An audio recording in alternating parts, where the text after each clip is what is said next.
జీవము కలిగిన దేవునామానికి వందనాలు. మీ అందరికీ జగత్రక్షకుడైన క్రీస్తు యేసునామములో శుభములు, ఆశీస్సులు. మా కుటుంబ పక్షాన బెరాకా సంఘస్థులకు, ఈ పేటలో ఉన్న ప్రజలకు, ఇక్కడ చేరిన అందరికీ పేరు పేరున శుభములు, ఆశీస్సులు తెలియజేస్తున్నాను. ముఖ్యంగా క్రిస్మస్ శుభాకాంక్షలు కూడా మీ అందరికీ తెలియజేస్తున్నాను. దేవునికి మహిమ కలుగును గాక. చిన్న మాటను దేవుని వాక్యం నుంచి మనము ధ్యానం చేయనై ఉన్నాం. లూకా సువార్త 2వ అధ్యాయం 11వ వచనం నుండి 14 వచనాలు మనం అందరం కలిసి చదువుకుందాం. లూకా సువార్త 2వ అధ్యాయం 11 నుండి 14 వచనాలు. దావీదు పట్టణమందు నేడు రక్షకుడు మీ కొరకు పుట్టి ఉన్నాడు. ఈయన ప్రభు అయిన క్రీస్తు. దానికి ఇదే మీ కానవాలు. ఒక శిశువు పొత్తిగుడ్డలతో చుట్టబడి ఒక తొట్టిలో పండుకొని ఉండటం మీరు చూచెదరని వారితో చెప్పెను. వెంటనే పరలోక సైన్య సమూహము ఆ దూతతో కూడా ఉండి, సర్వోన్నతమైన స్థలములలో దేవునికి మహిమయు, ఆయనకిష్టులైన మనుషులకు భూమి మీద సమాధానము కలుగునుగాకని దేవుని స్తోత్రము చేయుచుండెను. దేవుడు ఈ భాగాల్లోంచి మనందరితో మాట్లాడి మహిమ పొందునుగాక. చిన్న ప్రార్థన చేసుకుందాం. సకల ఆశీర్వాదాలకు కారణభూతుడా, సార్వత్రిక సార్వభౌముడా, అబ్రహాం, ఇస్సాకు, యాకోబుల దేవా, మీ ఘనమైన నామాన్ని బట్టి మిమ్మల్ని స్తుతిస్తూ ఆరాధిస్తున్నాం. అద్భుతములు చేయువాడా, ఆశ్చర్యకార్యములు జరిగించువాడా, మీ ఘనమైన నామాన్ని బట్టి మిమ్మల్ని స్తుతిస్తూ ఆరాధిస్తున్నాం. మీ ప్రియకుమారుడు, మా ప్రియరక్షకుడైన యేసుక్రీస్తు వారిని ఈ లోకానికి పంపించి, మీ కుమారుడు సిలువలో అర్పించిన బల్యార్పణ బట్టి మాకు ఇచ్చిన రక్షణకై, నిత్యజీవమునకై, శాంతి సమాధానములకై, ఆనంద సంతోషములకై మిమ్మల్ని స్తుతిస్తూ ఆరాధిస్తున్నాం. తీసుకొచ్చిన నీ ప్రజలను బట్టి మిమ్మల్ని స్తుతిస్తున్నాం. ఈ రాత్రి నీ ప్రజలు నీ ముఖదర్శనం చేసుకుందురుగాక. ఈ రాత్రి నీ ప్రజలు నీ మెల్లని స్వరాన్ని విందురుగాక. ఈ రాత్రి నీ ప్రజలు రక్షణానుభవంలోనికి వచ్చుదురుగాక. ఈ రాత్రి మహిమను కనులారా చూసి వారు ఆరాధించేటువంటి అనుభవంలోనికి నీ ప్రజలు వచ్చుదురుగాక. తండ్రి, ఈ రాత్రి మమ్మల్ని దర్శిస్తున్నందుకై మిమ్మల్ని స్తుతిస్తూ ఆరాధిస్తున్నాం. మీ రక్త ప్రోక్షణ, మీ ఆత్మాభిషేకం, మీ పునరుత్థాన శక్తి, మరి ఈ సన్నిధానం ఈ రాత్రి సమయంలో మేము కోరుకుంటున్నాం. మా శరీరాత్మ ప్రాణాలు మీ చేతుల్లో పెడుతూ మమ్మల్ని వేగంగా తగ్గించుకుంటూ నాతో మాట్లాడమని అంధకార శక్తుల్ని బంధిస్తూ యేసుక్రీస్తు పరిశుద్ధ నామమున స్తుతించి ప్రార్థించి వేడుకొనుచున్నాము పరమ తండ్రి. ఆమేన్. ఈ రాత్రి క్రిస్మస్ వేడుకను ఘనంగా జరుపుకుంటున్న మనం కొన్ని ప్రాముఖ్యమైన తలంపులు మనం ధ్యానించనై ఉన్నాం. ప్రథమంగా, యేసుక్రీస్తు ఎవరు అనేది ఒక ప్రాముఖ్యమైన ప్రశ్న. రెండవ ప్రశ్న ఏంటంటే, యేసుక్రీస్తు ప్రభువారు ఈ లోకానికి ఎందుకొరకు వచ్చి ఉన్నాడు? ఇది రెండవ ప్రశ్న. మూడవ ప్రశ్న ఏంటంటే, యేసుక్రీస్తు ప్రభువారు ఎవరి కొరకు ఈ భూమి మీదకు వచ్చి ఉన్నాడు? నాలుగో ప్రశ్న ఏంటంటే, యేసుక్రీస్తు వారు ఈ లోకానికి వచ్చి ఉన్నాడు. అప్పటికే 3,000,000 దేవతలు ఉన్నారు, ప్రభువులు అనబడిన వారు ఉన్నారు, యేసుక్రీస్తు ప్రభువు కూడా ఉన్నాడు. వీళ్ళలో ఉన్న ప్రత్యేకత ఏమిటి? ఆయన దేవుడైతే సిలువలో ఎందుకు మరణించాలి? ఆయన ఎక్కడ జన్మించినాడు? ఆయన ఎప్పటి వాడు?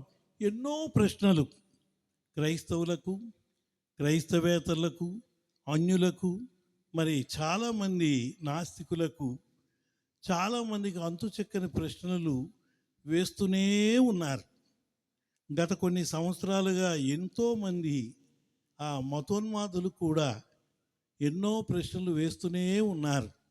నాడు నేడు యేసు ప్రభువారిని ప్రశ్నిస్తూనే ఉన్నారు. వీటన్నిటికీ జవాబులు పరిశుద్ధ బైబిల్ గ్రంథంలో పరిశుద్ధాత్మ దేవుడు వ్రాయించి ఉన్నాడు. కనుక యేసు ఎవరు అనే ప్రశ్నకు జవాబు, బైబిల్ ఇచ్చే జవాబు ఏంటంటే ఆయన సంపూర్ణంగా దేవుడు, ఆయన సంపూర్ణంగా మానవుడు, ఆయన దైవ మానవుడు. ఒకవైపు చూస్తే దేవుడిలా కనిపిస్తాడు, మరొక వైపు చూస్తే మానవుడిగా కనిపిస్తాడు. ఆయన దైవ మానవుడు. ఉదాహరణకు ఒక నాణ్యాన్ని తీసుకుంటే ఒకవైపు చూస్తే బొమ్మ కనిపిస్తుంది, మరొక వైపు చూస్తే బొరుసు కనిపిస్తుంది. అలాగే ఒకవైపు చూస్తే యేసు దేవుడిలా కనిపిస్తాడు, మరొక వైపు చూస్తే మానవుడిగా కనిపిస్తాడు. ఆయన దైవమానవుడు. యేసు ప్రభు వారి యొక్క పరిపూర్ణమైన వ్యక్తిత్వాన్ని పరిశీలిస్తే ఆయనలో ఒకవైపు దైవత్వాన్ని మానవత్వాన్ని చూస్తాం. రూపాయి నాణెంలోంచి బొమ్మను బొరుసును ఎలా వేరు చేయలేము, ఆయన దైవత్వాన్ని మానవత్వాన్ని ఎవరూ వేరు చేయలేరు. ఉదాహరణకు నిర్గమకాండం 25వ అధ్యాయం 10 నుండి 11 వచనాలు చదివితే దేవుని మందసాన్ని గూర్చిన సంగతులు రాయబడి ఉన్నాయి. ఆ మందసం జగత్రక్షకుడైన క్రీస్తు ప్రభువారికి సాదృశ్యంగా ఉంది. అయితే ఆ మందసం తుమ్మకర్రతో చేయబడిందని వ్రాయబడింది. ఆ తుమ్మకర్రపై మేలిమి బంగారు రేకు పొదగబడినట్లుగా లేఖనాల్లో వ్రాయబడి ఉంది. తుమ్మకర్ర యేసు ప్రభువారి యొక్క మానవత్వాన్ని సూచిస్తుంది. పొదగబడిన మేలిమి బంగారు రేకు ఆయన దైవత్వాన్ని, దైవిక జీవాన్ని, దైవిక సుగుణాన్ని సూచిస్తూ ఉంది. కాబట్టి యేసు ఎవరు? ఆయన దైవమానవుడు. ఉదాహరణకు శత్రువైన సైతాను చేత యేసు ప్రభువారు శోధించబడుతున్నప్పుడు మానవుడిగా కనిపిస్తాడు. శత్రువైన సైతాను జయించినప్పుడు దేవుడుగా, దేవుని కుమారుడుగా మనకు కనిపిస్తాడు. ఒక పర్యాయం యేసు ప్రభువారు దోణిలో ప్రయాణం చేస్తున్నాడు. వాడ అమరవున తలవాల్చుకుని నిద్రపోతున్నాడు. నిద్రపోతున్న యేసును చూస్తే మానవుడిగా కనిపిస్తాడు. గాలిని తుఫాను గద్దించినప్పుడు, అది మిక్కిలి నిమ్మలమైనప్పుడు దేవుడుగా, దేవుని కుమారుడుగా కనిపిస్తాడు. యోహాను సువార్త 4వ అధ్యాయంలో ఆయన ప్రయాణం చేస్తూ చేస్తూ అలిసిపోయి యాకోబు బావి దగ్గర కూర్చున్నాడు. అలసిన ప్రభువుని చూస్తే మానవుడిగా కనిపిస్తాడు. కానీ సమరీ స్త్రీకి రక్షణ అనుగ్రహించినప్పుడు, జీవజల ఊటలు ఇచ్చినప్పుడు దేవుడుగా, దేవుని కుమారుడుగా మనకు కనిపిస్తాడు. యోహాను సువార్త 11వ అధ్యాయంలో లాజరు అనే ఒక వ్యక్తి చనిపోయాడు. యేసు అక్కడికి వచ్చాడు, కన్నీళ్లు విడిచాడు. కన్నీళ్లు విడిచిన ప్రభువుని చూస్తే మానవుడిగా కనిపిస్తాడు. కానీ లాజరు బ్రతికించినప్పుడు దేవుడుగా, దేవుని కుమారుడుగా మనకు కనిపిస్తాడు. ఇదంతా ఒక్క మాటలో చెప్పరాదంటే యేసు దైవమానవుడు. యేసు ఎవరు? ఆయన దైవమానవుడు. ఆయన సృష్టికర్త, సర్వాధికారి, సర్వజ్ఞాని, సర్వవ్యాపి, సర్వశక్తిమంతుడు, ఆది మధ్యంతరహితుడు, అల్ఫా ఒమేగినటువంటి దేవుడు, మొదటివాడు, కడపటివాడు, నిరంతరము జీవించువాడు, మాట తప్పనివాడు, మహిమగలవాడు. ఇదిగో నేను మృతుడినైతిని గాని యుగ యుగముల వరకు నేను సజీవునై ఉన్నానని ప్రకటన గ్రంథం 1వ అధ్యాయం 18వ వచనంలో వ్రాయించినాడు. కనుక యేసు దైవమానవుడు. రెండో ప్రశ్న ఏంటంటే యేసు ప్రభువారు ఈ లోకానికి ఎందుకొరకు వచ్చి ఉన్నాడు? ఇది రెండవ ప్రశ్న.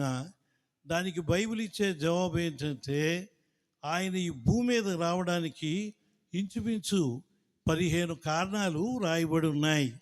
ఆ కారణాలన్నీ వివరించడానికి వీలుపడదు. కానీ 2-3 మాటలు నేను క్లుప్తంగా చెప్పాలని ఆశపడుతూ ఉన్నాను.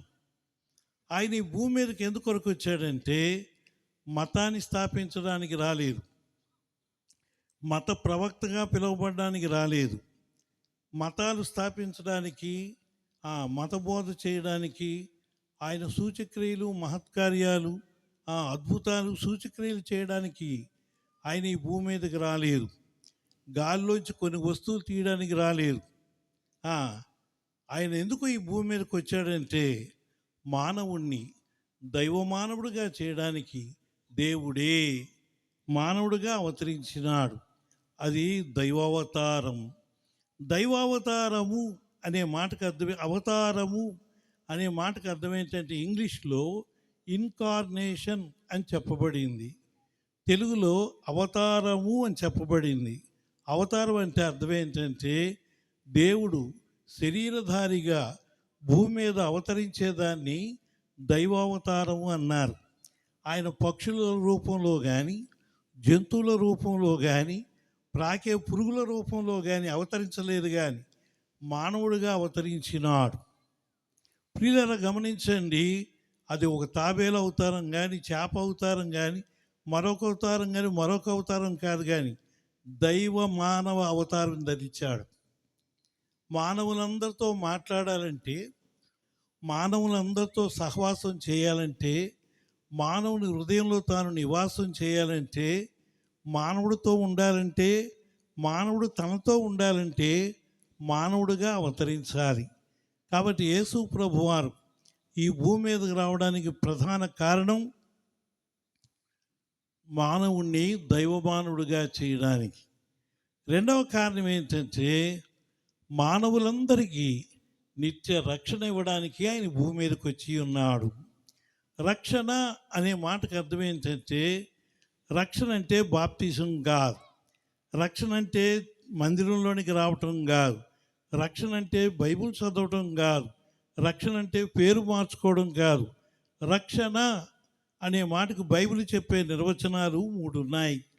ప్రథమంగా రక్షణ అనగా శత్రువుల చేతుల నుండి తప్పించబడుట అని అర్థం. లూకా సువార్త 1వ అధ్యాయం 75వ వచనంలో చివరిలో శత్రువుల చేతిలో నుండి విడిపింపబడి అని చెప్పబడింది. అయితే క్రైస్తవునికి శత్రువులు ఎవరు? దేవుని పిల్లలకు శత్రువులు ఎవరు? శత్రువులు ఎవరో బైబిల్ గ్రంథంలో రాయబడింది. వీరు పరలోకానికి భూలోకంలో ఉన్న మానవులకు బద్ధ శత్రువులై ఉన్నారు. దేవునికి, దేవుని ప్రజలకు బద్ధ శత్రువులై ఉన్నారు. ఆ శత్రువులు ఎవరు? ప్రథమంగా పాపము మానవునికి మొదటి శత్రువు, రెండవదిగా శరీర కార్యములు, మూడవదిగా లోకము, నాలుగవదిగా లోకాధికారి, ఐదవదిగా మరణం, ఆరవదిగా స్వయం, ఏడవదిగా అబద్ధ బోధకులు. వీళ్ళందరూ మనకు శత్రువులై ఉన్నారు. యేసు ప్రభువారు ఈ భూమి మీదకి ఎందుకొరకు వచ్చాడో తెలుసా? పాపము నుండి, శరీర కార్యముల నుండి, లోకము నుండి, లోకాధికారి నుండి, మరణము నుండి, స్వయం నుండి, అబద్ధ బోధకుల చేతుల్లో నుండి తప్పించడానికి, విడిపించడానికి దేవుడే మానవుడిగా అవతరించి భూమి మీద జన్మించి ఉన్నాడు. ఇది మొదటి కారణం. రెండవ కారణం ఏంటంటే యేసు ప్రభువారు మొదటి కారణం మానవుడిని దైవమానవుడిగా చేయడానికి, రెండవ కారణం మానవులకు రక్షణ ఇవ్వడానికి.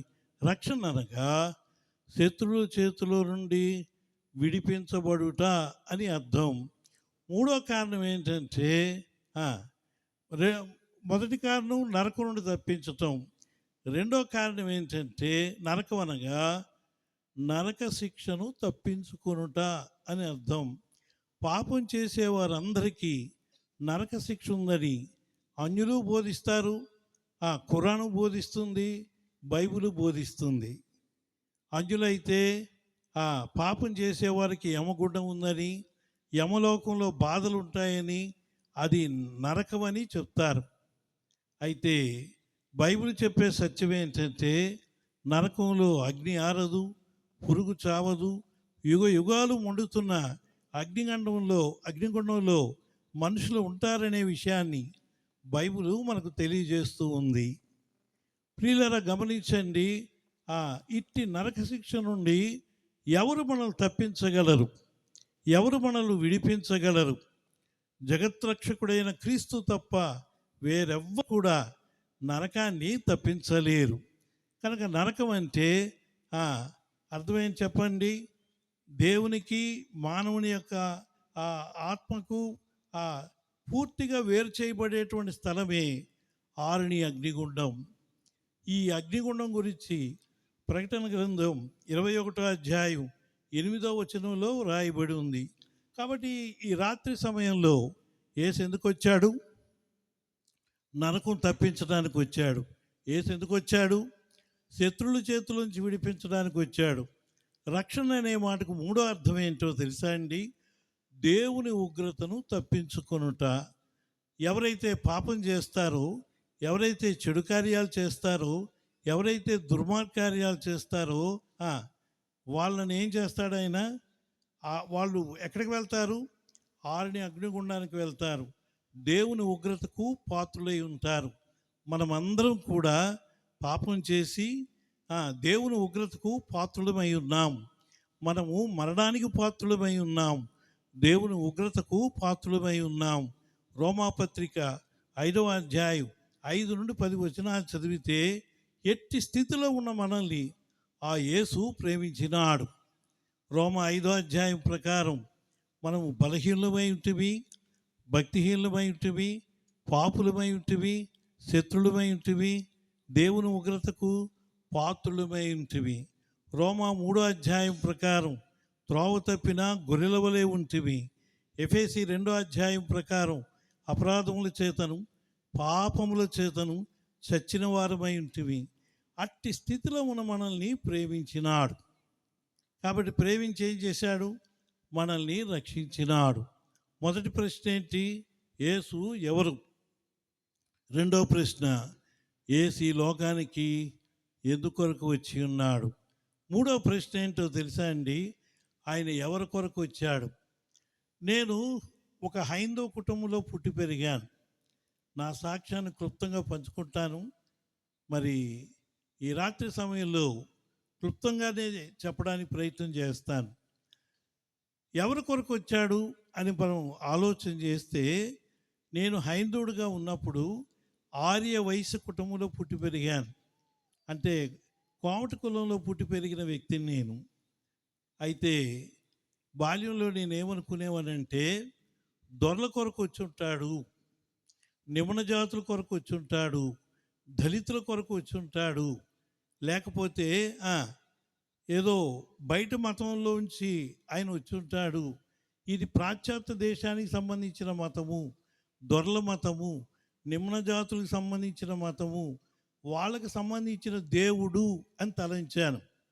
నేను ఎప్పుడైతే రక్షణ మారుమనసు పొందానో నాకు అర్థమైన సంగతి ఏంటో తెలుసా అండి? నాలాంటి పాపాత్ముడు కొరకు, నాలాంటి దుర్మార్గుడు కొరకు, నాలాంటి నీచుడు కొరకు, నాలాంటి చెడిపోయి పడిపోయిన పాపి కొరకు ఆయన వచ్చాడు అనే సంగతిని నేను అనుభవపూర్వకంగా తెలుసుకున్నాను. కనుక యేసు ఎవరి కొరకు వచ్చాడు? దొరల కొరకు రాలేదు, నిమ్న జాతుల కొరకు రాలేదు, దళితుల కొరకు రాలేదు, అగ్రకులాల వారి కొరకు రాలేదు. ఎవరి కొరకు వచ్చాడు? పాపుల కొరకు వచ్చాడు. ఆయన పాపుల కొరకు వచ్చాడని తిమోతి రాసిన మొదటి పత్రిక 1వ అధ్యాయం 15వ వచనంలో రాయబడి ఉంది. కాబట్టి ఆయన పాపుల కొరకు వచ్చాడు. నేను నీతిమంతుల కొరకు రాలేదు అన్నాడు. నేను రోగులకే వైద్యుడు కానీ ఆరోగ్యం గల వారికి కాదు అని చెప్పాడు. కాబట్టి యేసు ఎవరి కొరకు వచ్చాడు? పాపుల కొరకు వచ్చాడు, నశించిపోయిన వారి కొరకు వచ్చాడు, నరకానికి జోగుతున్న వారి కొరకు వచ్చాడు. యేసు ఎవరి కొరకు వచ్చాడు? 4వ ప్రశ్న, యేసు ప్రభు వారు ఎక్కడ జన్మించాడు? ఆయన ఎక్కడ జన్మించాడంటే చదువుకున్న పిల్లలకు బాగా తెలుస్తుంది. మ్యాప్ పాయింట్ కనుక తెలుసుకోగలిగితే, మ్యాప్ పాయింట్ కనుక చూస్తే ప్రపంచ పటానికి మధ్యలో ఉంది ఇజ్రాయెల్ దేశం. ఆ ఇజ్రాయెల్ దేశంలో యెరూషలేమునకు దక్షిణాన ఉంది బెత్లెహేము అనే కుగ్రామం. ఆ బెత్లెహేములో జన్మించినాడంట. నేను అనుకునేవాడిని చిన్నప్పుడు, మాది శ్రీకాకుళంలో యేసుప్రభు జన్మిస్తే బాగుండేది అనుకున్నాను. మీరు అనుకోవచ్చు, మా నరసాపురంలో పుడితే బాగున్నావు, మా పాలకొల్లో పుడితే బాగున్నావు, ఈ చుట్టుపక్కల గ్రామాల్లో పుడితే బాగుండని. ప్రియులారా గమనించండి, యేసు ప్రభువారు ఇజ్రాయెల్ దేశంలో ఆ బెత్లెహేం గ్రామంలో జన్మించడానికి గల కారణం ఏమిటి? దానికి 2 కారణాలు ఉన్నాయి. ప్రథమంగా, దేవుని సంకల్పంలో ఇజ్రాయెల్ ప్రజలు ఉన్నారు, ఇజ్రాయెల్ దేశం ఉంది. ఇజ్రాయెల్ దేశం ప్రపంచానికి మధ్యలో ఉంది. ఇప్పుడు యేసు ప్రభువారు మా ఇజ్రాయెల్ ప్రజల యొక్క రక్షకుడుగా, సర్వమానవుల యొక్క రక్షకుడుగా ఇజ్రాయెల్ దేశంలో జన్మించినాడు. ఇప్పుడు చెప్పండి, ఇజ్రాయెల్ దేశంలో ఎందుకు జన్మించాడో తెలుసా? ప్రపంచానికి మధ్యలో ఉన్న దేశంలో ఎందుకు జన్మించాడంటే, ప్రపంచంలో ఉన్న అన్ని జనాంగములు దేవునిగా, రక్షకునిగా, ప్రభువుగా అంగీకరించాలని, ఆరాధించాలని, సేవించాలని, ధరించాలని, మోక్షానికి వెళ్ళాలని ఆ ప్రభు ప్రపంచానికి మధ్యలో పుట్టాడు. యేసు ప్రభు వారి జాతి ఏమిటి? క్యాస్ట్ ఏమిటి? ఈ దినాల్లో కులపిచ్చి ఎక్కువ ఉంది జనాలకి. కులపిచ్చి, మతపిచ్చి, పిచ్చి ఎక్కువైపోవడం వల్ల ఏమవుతుందో చెప్పండి? కొట్లాట్లు, రాజకీయాలు, తగాదాలు, కొట్లాట్లు ఇవన్నీ జరుగుతాయి. ఇంతకీ యేసు ప్రభు వారిది ఏ జాతి? ఆయన యూదా జాతికి చెందినవాడు, అనగా ఇజ్రాయెల్కు సంబంధించిన వాడు. కాబట్టి యేసు ప్రభువారు యూదుడు, ఇజ్రాయేలీయుడు. ఇజ్రాయెల్ దేశంలో ప్రజలు కొద్దిమందే ఉన్నారు కానీ ప్రపంచంలో ఉన్న అన్ని దేశాల వారు, అరబ్ దేశాల వారు ఇజ్రాయెల్కు భయపడతారు. ప్రియులారా, ఇజ్రాయెల్ పక్షాన దేవుడు ఉండి, వారి పక్షాన ఉండి శత్రువులతో ఆయన పోరాడుతూ ఉన్నాడు. కాబట్టి ఇజ్రాయెల్ అస్త్రాల విషయంలో కానీ, ఆయుధాల విషయంలో కానీ, ఐశ్వర్యం విషయంలో కానీ, టెక్నాలజీ విషయంలో కానీ, అన్ని విషయాల్లో కూడా హై లెవెల్లో ఉన్నవారు ఎవరంటే ఇజ్రాయెల్లే. మొబైల్ కనిపెట్టింది వాళ్ళే, తర్వాత ఆయుధాలు కనిపెట్టింది వాళ్ళే, తర్వాత సైన్స్లో అనేక సంగతులు తెలుసుకున్నది వాళ్ళే. కాబట్టి వాళ్ళు మహాజ్ఞానులుగా నేటికి కూడా ఇజ్రాయెల్ ప్రజలు సజీవులుగానే ఉన్నారు. అయితే తరాలు గతించిన దేవాది దేవుడు వారి పక్షా నుండి నడిపిస్తున్నాడు. ఇంతకీ యేసు ఎవరు? ఇజ్రాయెల్ దేవుడు, ఇజ్రాయెల్ దేశంలో జన్మించిన వాడు, ఆయన యూదుడు. తర్వాత యేసు ప్రభువారు ఎప్పటి వాడు? ఇదో ప్రశ్న. చాలామంది అన్యులు అడిగే ప్రశ్న ఏంటో తెలుసా? మీ దేవుడైతే 2024 సంవత్సరం డిసెంబర్ నెల 25వ తారీఖే మా దేవుళ్ళైతే లక్షల లక్షల లక్షల సంవత్సరాల నుండి ఉన్నవాళ్ళు, మీ దేవుడు నిన్న మొన్నటి వాడు అని అపహాస్యం చేస్తారు. ప్రియులారా, ఒక విషయం చెప్తాను, గమనించండి. యేసు ప్రభువారు ఎప్పటి వాడు? ఆయన అనాది కాలం నుండి ఉన్నవాడని పరిశుద్ధ బైబిల్ గ్రంథం మనకు బోధిస్తూ ఉంది. సామెతల గ్రంథం 8వ అధ్యాయం మీరు ఇంటికి వెళ్ళి చదవండి. సముద్రము లేనప్పుడు, నదులు లేనప్పుడు, ఏమండి, పర్వతములు పుట్టక మునుపు, కొండలు స్థాపించబడునుపు, ఈ భూమి మీద సృష్టి జరగక మునుపు అప్పటి నుండి ఉన్నాడంటే యేసు. అందరూ చెప్పుడు, యేసు ఎప్పటివాడు? అనాది కాలం నుండి ఉన్నవాడు. ఆదికాండం 1:26 ప్రకారం చూస్తే, సృష్టి కాకమునుపు తండ్రి, కుమార, పరిశుద్ధాత్మ ఈ ముగ్గురు వ్యక్తులు కూడా ఒక కాన్ఫరెన్స్ చేస్తున్నప్పుడు ఆ ముగ్గురు వ్యక్తుల్లో రెండో వ్యక్తి యేసు ప్రభు అయి ఉన్నాడు. యేసు ఎప్పటి వాడు? ఆయన అనాది కాలం నుండి ఉన్నవాడు. యేసులో ఉన్న ప్రత్యేకత ఏమిటి? యేసులో ఉన్న ప్రత్యేకత ఏంటంటే, ఆయనలాగా ఎవరు జన్మించలేదు, ఆయనలాగా ఎవరు బోధించలేదు, ఆయనలాగా ఎవరు మరణించలేదు, ఆయనలాగా ఎవరు తిరిగి లేవలేదు, ఆయనలాగా ఎవరు ఈ భూమి మీదకి వస్తారని వాగ్దానము చేయను లేదు. అది ఆయనలో ఉన్న ప్రత్యేకత. ప్రియులారా గమనించండి, యేసు ఎందుకు ఈ భూమి మీద చనిపోయినాడు? అసలు యేసు ప్రభువారు రావడానికి 3 కారణాలు ఉన్నాయని చెప్పాను. మొదటి కారణం ఏంటి? మానవుడిని దైవమానవుడిగా చేయడానికి వచ్చాడని చెప్పాను. రెండో కారణం ఏంటి చెప్పండి? రక్షణ ఇవ్వడానికి వచ్చాడన్నాను. రక్షణ అంటే దానికి 3 అర్థాలు ఉన్నాయని చెప్పాను. కాబట్టి 3వ కారణం ఏంటంటే యేసు ప్రభువారు ప్రాణం ఇవ్వడానికి వచ్చాడంటే ఆయన భూమి మీదకి. దయచేసి మార్కు సువార్త 10వ అధ్యాయంలో మీరు చూస్తే ఆ ప్రభు దేనికి వచ్చాడంట? ప్రాణం ఇవ్వడానికి వచ్చాడంట. మార్కు సువార్త 10వ అధ్యాయం, మార్కు సువార్త 10వ అధ్యాయం 45వ వచనం. మనిషి కుమారుడు పరిచారము చేయించుకున్నట్టుకు రాలేదు కానీ పరిచారము చేయుటకును అనేకులకు ప్రతిగా విమోచన క్రయధనముగా తన ప్రాణము ఇచ్చుటకు వచ్చినను. అందరూ చెప్పండి, యేసయ్య ఎందుకు వచ్చాడు? ప్రాణం తీయడానికి వచ్చాడా? ప్రాణాలు ఇవ్వడానికి వచ్చాడా? మీరు గట్టిగా నోరు లేనా చెప్పక్కర్లేదు.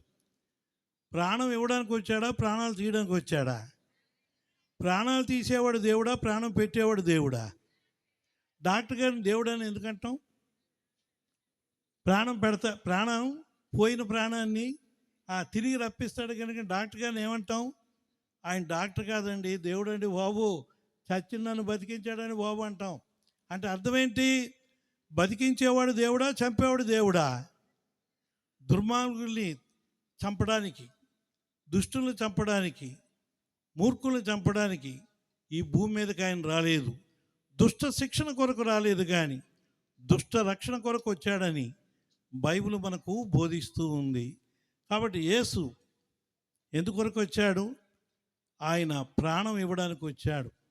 ఆయన గనక ప్రాణం పెట్టకపోతే మానవులకి రక్షణ లేదు, నిత్య జీవము లేదు, శాంతి సమాధానాలు లేవు, ఆనంద సంతోషాలు లేవు, ఆశీర్వాదాలు లేవు, పరలోకం లేదు, పరలోక మహిమ లేదు. కాబట్టి యేసు ప్రభువారు ఈ భూమి మీదకి ఎందుకొరకు వచ్చాడో, ఎవరి కొరకు వచ్చాడో, ఎందుకొరకు వచ్చాడో, ఆయనలో ఉన్న ప్రత్యేకత ఏమిటో లేఖనాల ద్వారా మనము చూసి ఉన్నాం. తర్వాత యేసు ప్రభువారు ఈ భూమి మీదకి వచ్చాడు కాబట్టి మనం ఏం చేస్తున్నాం చెప్పండి? క్రీస్తు జననాన్ని మనం అందరం జ్ఞాపకం చేసుకుంటూ పండగను ఆచరిస్తున్నాం.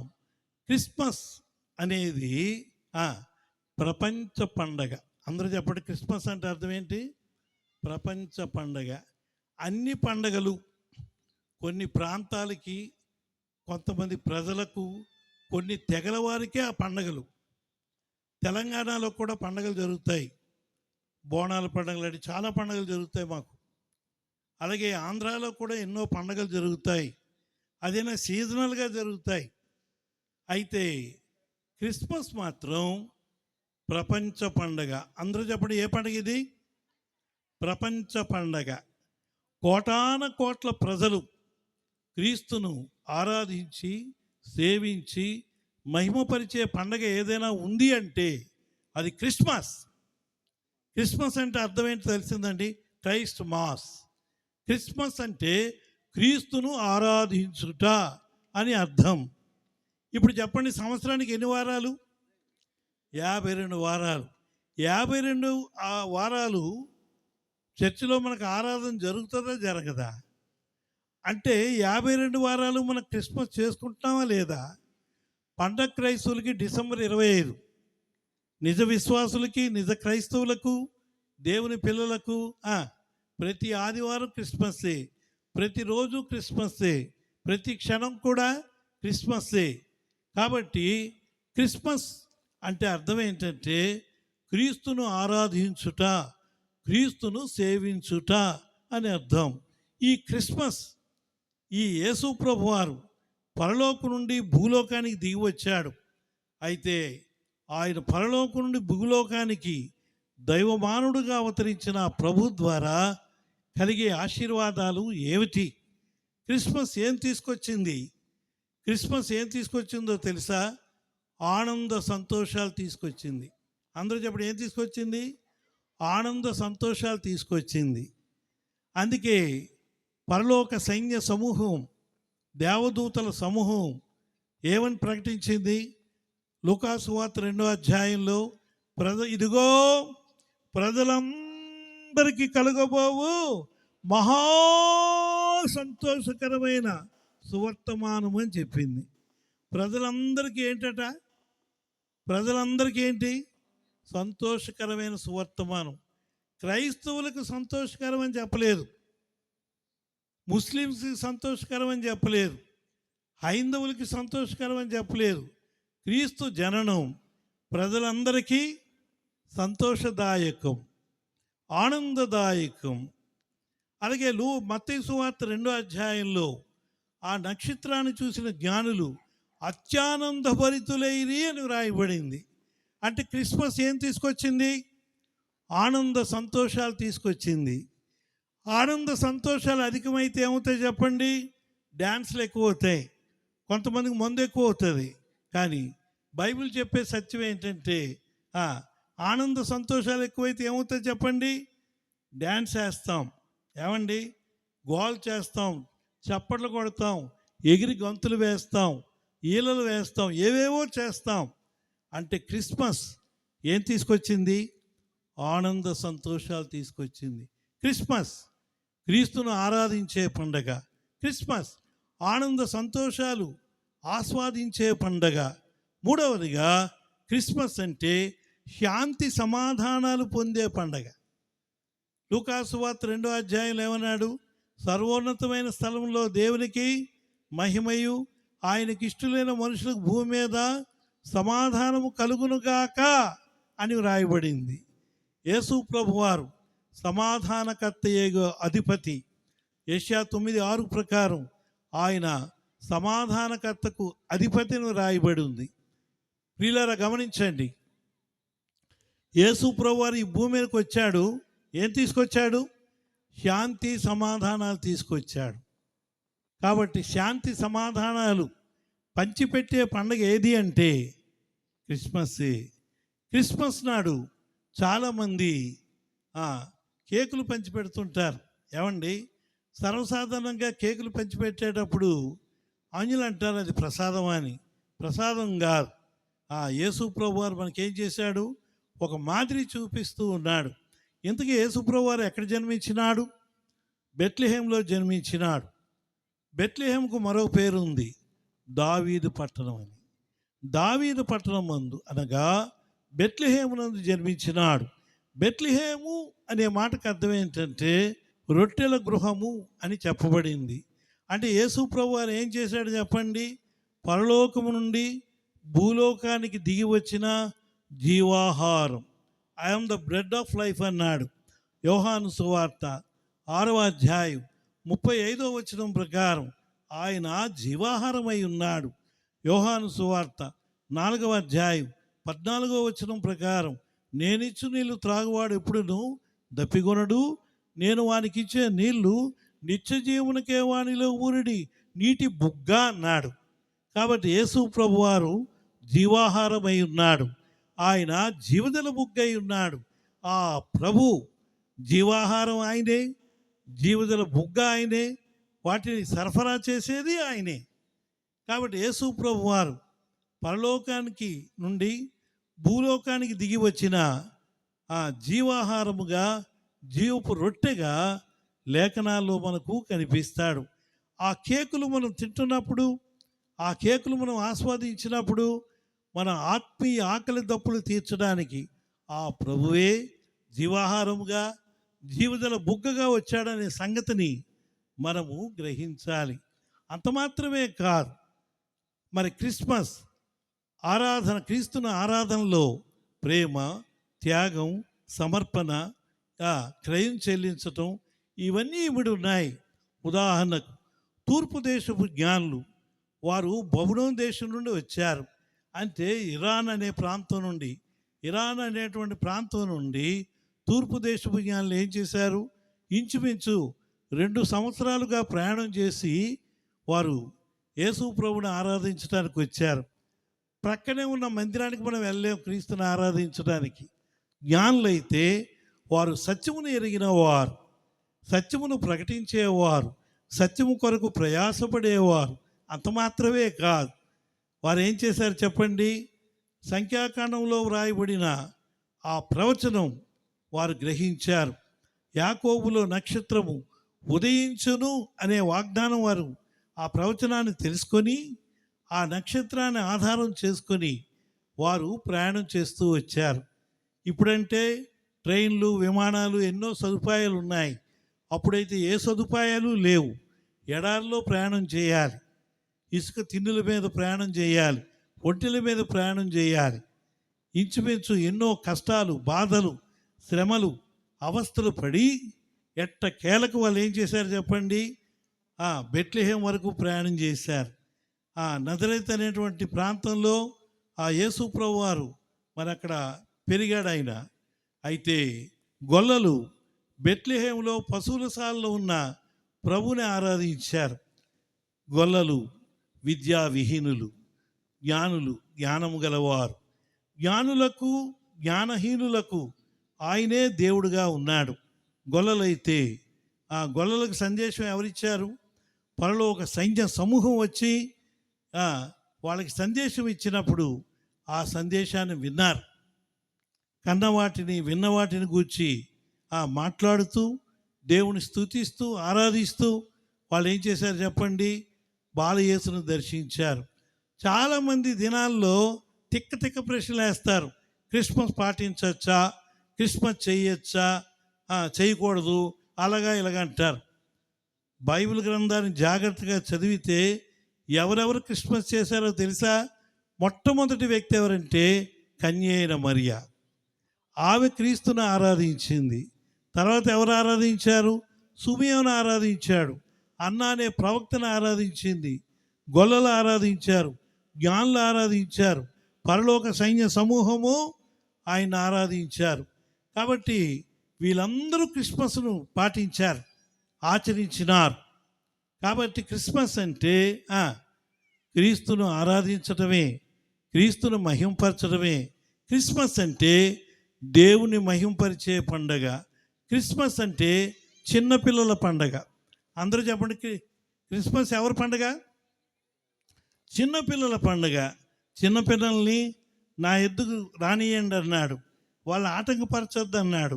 కౌగిలించుకున్నాడు, ముద్దు పెట్టుకున్నాడు, చేతులెత్తి ఆశీర్వదించాడు.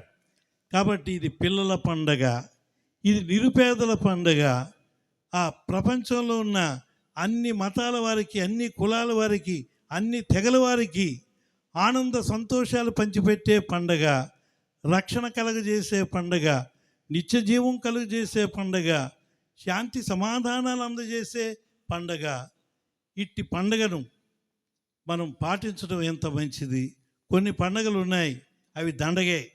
కానీ క్రిస్మస్ మనకెంతో దీవెనలు పంచిపెట్టే పండగ. కాబట్టి యేసు ప్రభువారు మరి భూమి మీదకి వచ్చాడు. జ్ఞానులు ఏం చేశారు చెప్పండి? ఒట్టి చేతులతో ప్రభు దగ్గరికి రాలేరు. బంగారం, బోలం, సాంబ్రాణి ఈ మూడింటిని కూడా ప్రభువుకు సమర్పించుకున్నారు. ఇంటిలోనికి వచ్చారు.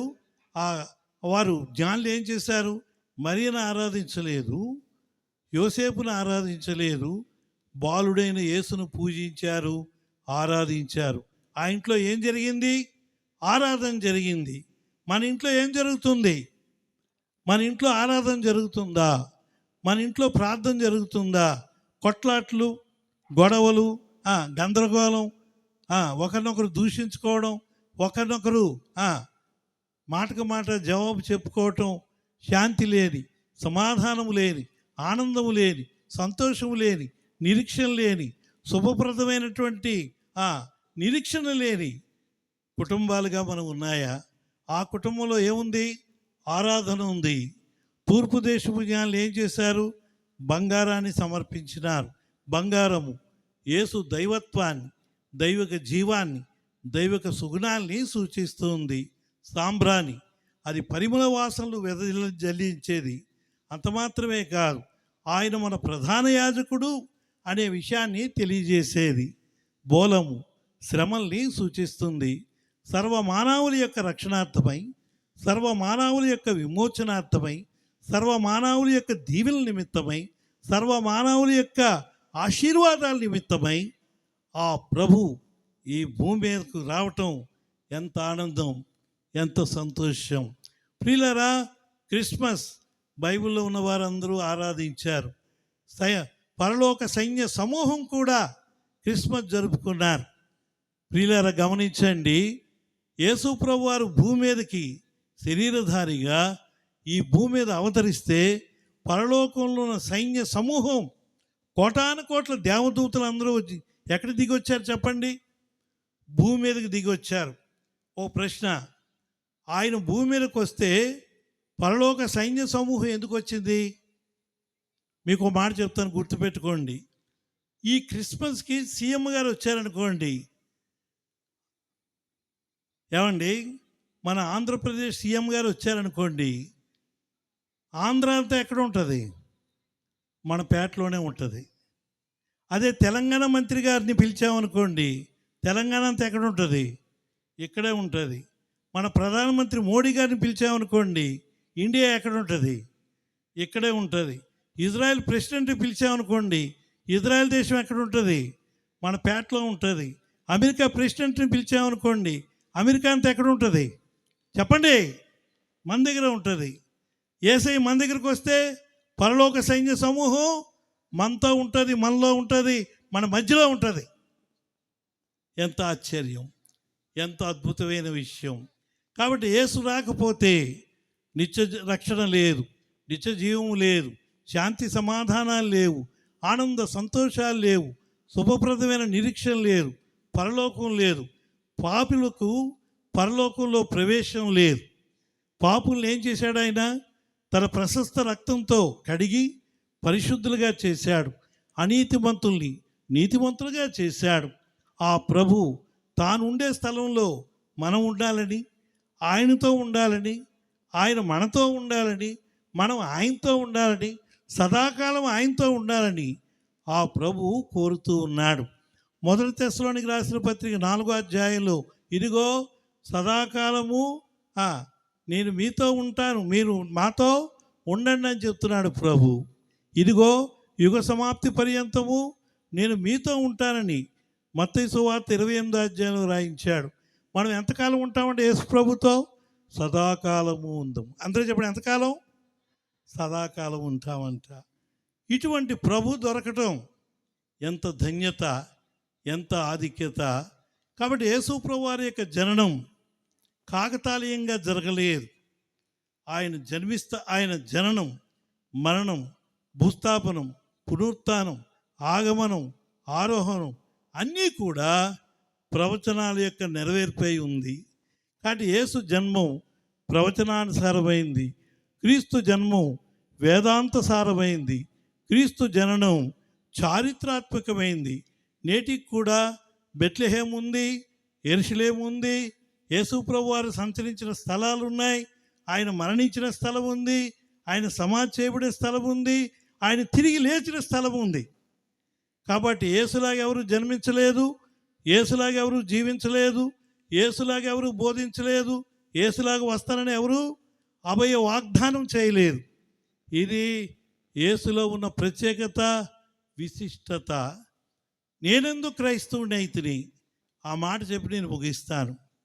నేనెందుకు క్రైస్తవుని అయితిని అనే విషయం మీతో చెప్పాలని నేను ఆశపడుతూ ఉన్నాను. నా అనుభవ సాక్ష్యాన్ని 3 మాటలతో చెప్పి నేను ముగిస్తాను.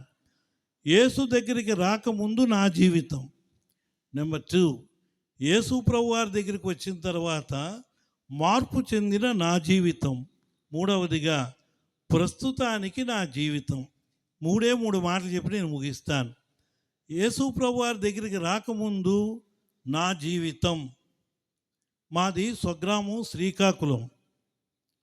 నేను ఒక హైందవ కుటుంబంలో, ఆర్య వైశ్య కుటుంబంలో పుట్టి పెరిగాను. ఆర్య వైశ్యులు మాకు 2 తెగలు ఉన్నాయి. వైశ్యులు, ఆర్య వైశ్యులని 2 తెగలు ఉన్నాయి.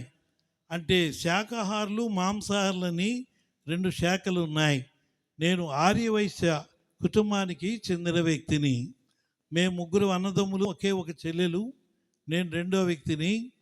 మరి నేను బాల్యం నుండి రామాయణం, భారతం, భాగవతం, అష్టాదశ పురాణాలు, యజ్ఞాలు, యాగాలు, వ్రతాలు, నోములు, తీర్థయాత్రలు, పుణ్యక్షేత్రాలు ఎన్నో చేసి ఉన్న వ్యక్తిని. బాల్యం నుండి చాలా భక్తి కలిగి జీవిస్తూ ఉండేవాడిని. అయితే కాలక్రమేణీ నేను కొంతమంది చెడు స్నేహితులతో స్నేహం చేసిన కారణాన చెడు వ్యసనాలకి నేను బానిసనైనాను. శాంతి లేదు, సమాధానం లేదు, నెమ్మది లేదు, జీవితంలో నిరీక్షణ లేదు, గురి గమ్యం లేని స్థితిలో ఉన్నాను. అట్టి స్థితిలో ఉన్నప్పుడు 1973లో మా తల్లిగారు మరణించారు. జీవితంలో విరక్తి కలిగింది. నా ఆస్తిని నా చెల్లెలకి పసుపు నిమిత్తమై వ్రాసి ఇచ్చేశాను. సన్యాసం కూడా స్వీకరించాలనుకున్నాను. అటువంటి పరిస్థితుల్లో ఇచ్చాపురం అనే ప్రాంతంలో మా చిన్నాయన గారు ఉండేవారు. ఆయన నా దైనందిన స్థితిని గమనించి నన్ను తీసుకువెళ్ళి కూర్చోబెట్టి, అబ్బాయి, మనం కోమటి కులంలో పుట్టి పెరిగాం, డబ్బు సంపాదించాలి, పేరు సంపాదించాలి, కాబట్టి ఇలా వ్యసనాలు చేయడం మంచి పద్ధతి కాదని హితబోధ చేశాడు. అలా పిల్లలకి ట్యూషన్లు చెప్తుండేవాడిని. ఆ తెచ్చిన డబ్బు మా చిన్నాయనకి ఇచ్చేవాడిని. ఆ ఇచ్చాపురం అనే ప్రాంతంలో మా బంధువుల్లో ఒక ఆమె రక్షణ పొందింది, యేసయ్యను రక్షకుడిగా అంగీకరించింది. ఆమె ద్వారా అనేక వందల కుటుంబాలు యేసు ప్రభుని నమ్ముకున్నాయి. అనేక మందిని ప్రభు దగ్గరికి ఆమె నడిపించింది. అందులో నేను ఒకడిని. ప్రియులారా, గమనించండి. ఎప్పుడైతే యేసు ప్రభు వారిని ఆమె చెప్పిన సువార్త ద్వారా విన్నాను, రక్షణ మారు మనసు పొందాను, నన్ను ఇంట్లోంచి వెలివేశారు. కష్టాలు, బాధలు, శ్రమలు, నిందలు, అవమానాలు, పరీక్షలు, పరిశోధనలు ఎన్నో నా జీవితంలో ఎదుర్కొన్నాను. చాలా నా కుటుంబం, నా జీవితంలో ఎన్నో శ్రమలకు గురయ్యాను. అది గమనించినటువంటి ప్రభు నాకు సహాయం చేస్తూ వచ్చాడు. నేను ఎక్కడికి వెళ్ళాలి, ఏం చేయాలనుకున్నప్పుడు మరి చాలామంది చెప్పారు, అయ్యా మీరు హెబ్రోన్ వెళ్తే చక్కటి ఆత్మీయ ఆహారం దొరుకుతుందని చెప్పినప్పుడు నేను హెబ్రోన్కి వెళ్ళడం జరిగింది. దైవజనుల వాక్యాన్ని విన్నాను, రక్షణ పొందాను, మారు మనసు పొందాను, వాక్యానుసారమైన బాప్తీసాన్ని పొందాను, దేవుని ఆత్మచేత నింపబడ్డాను. ప్రభు నన్ను పరిచర్యకై పిలిచాడు. ఇది యేసు ప్రభు దగ్గరికి రాకముందు జరిగిన సంగతులు. వచ్చిన తర్వాత నేను రక్షణ పొందాను, మారు మనసు పొందాను, నా జీవితాన్ని పూర్తిగా మార్చివేశాడు. ఆ తర్వాత ప్రభు తన పరిచర్యకి నన్ను పిలిచాడు. పిలిచి ఎవరి మీద ఆధారపడద్దు, నా మీదే ఆధారపడమని ప్రభు చెప్పాడు. ఎంతోమంది దొరలు ఎన్నో ప్రలోభాలు పెట్టారు, కష్టాలు, శ్రమలు అనుభవించాను. కానీ దొరలు పెట్టే ప్రలోభాలకు కానీ దుర్బోధలకు కానీ నేను నా జీవితాన్ని అంకితం చేయదలుచుకోలేదు. ఎప్పుడైతే అవన్నీ తిరస్కరించానో చాలా శ్రమలకు గురైనాను. ప్రియులారా, గమనించండి. ప్రభు పరిచర్య పిలిస్తే నేను రానని నేను, రమ్మని ప్రభు. చివరికి ప్రభు చెప్పిన మాటకు లోబడ్డాను. చిన్న చిన్న సంఘాల్లో, పెద్ద పెద్ద సంఘాల్లో, బహిరంగ కూటాల్లో, ఉజ్జీవ కూటాల్లో మరి దేవుడు నన్ను వాడుకోవడం ప్రారంభించాడు. వెస్ట్ బెంగాల్, బీహార్, ఒరిస్సా, కర్ణాటక, తమిళనాడు, తర్వాత ఆంధ్ర, తెలంగాణ, పలు ప్రాంతాల్లో దేవుడు నన్ను వాడుకోవడం ప్రారంభించాడు. సువార్థికునిగా, సంఘ కాపరిగా, దైవ సేవకునిగా, స్పీకర్గా, మరి బైబిల్ కాలేజీలో లెక్చరర్గా అనేక అనుభవాలు గుండా, అనేక పరిస్థితులు గుండా ప్రభు నడిపించాడు.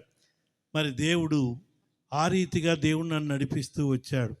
మరి టీవీలో, అలాగే రేడియోలో, ఆ విధంగా ఆన్లైన్లో, మరి కరోనా టైంలో ఆన్లైన్లో మరి వాక్య పరిచర్య చేయడం జరిగింది. న్యూజెర్సీ, మరి అమెరికా, న్యూయార్క్, న్యూజిలాండ్, పలు ప్రాంతాలకి వర్తమానాలు వెళ్ళాయి. అంత మాత్రమే కాదు, దుబాయ్లో ఒక 15 రోజులు, సౌదీలో 1 మంత్, మరి ఆ ప్రాంతాలు కూడా వెళ్ళి వాక్య పరిచర్య చేయడం జరిగింది. మూడవదిగా, ప్రస్తుతం నా జీవితం నేను హైదరాబాదులో ఉన్నాను. అయితే ప్రభు ఉండడానికి ఆ ఇల్లు ఎలాగా అని చెప్పి అనుకున్నాను. ప్రార్థన చేశాను, ప్రభువా నేను రెంట్ కట్టలేను, నేను విశ్వాసం మీద ఎవరిని అడుక్కోకూడదు, ఎవరి వైపు చూడకూడదు, నీవే నాకు ఆధారం అని చెప్పినప్పుడు ప్రభు ఆశ్చర్యరీతిగా అద్భుత రీతిగా ఆ ఇంటి గల వాళ్ళు ఏమన్నారంటే, అయ్యా వాళ్ళు క్రైస్తవులు, అయ్యా మిమ్మల్ని కొన్ని సంవత్సరాల నుండి చూస్తున్నాం, ఎవరిని చేసి అడగరు, మీ కష్టకాలు ఎవరితో చెప్పరు, మోకాళ్ళ మీద ఉండి ప్రార్థనలో ఉంటారు.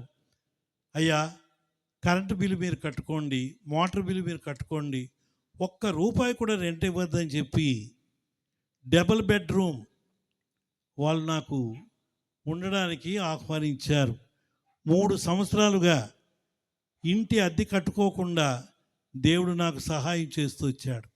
దేవునికి మహిమ కలుగును గాక. అంత మాత్రమే కాదు, కరోనా టైంలో కూడా ఆశ్చర్యరీతిగా అద్భుత రీతిగా దేవుడు నన్ను పోషిస్తూ వచ్చాడు. నాడు నేడు రేపు కూడా ఆయనే నన్ను పోషించగలడు. ఆయన పోషిస్తూనే ఉన్నాడు, దీవిస్తూనే ఉన్నాడు, నడిపిస్తూనే ఉన్నాడు. అయితే ఉండడానికి ఇల్లు లేని రోజుల్లో, కట్టుకోవడానికి వస్త్రాలు లేని రోజుల్లో, కానుక పెట్టిలో కానుక వేయడానికి లేని రోజుల్లో ఎన్నో శ్రమల గుండా ప్రభు నన్ను నడిపించాడు.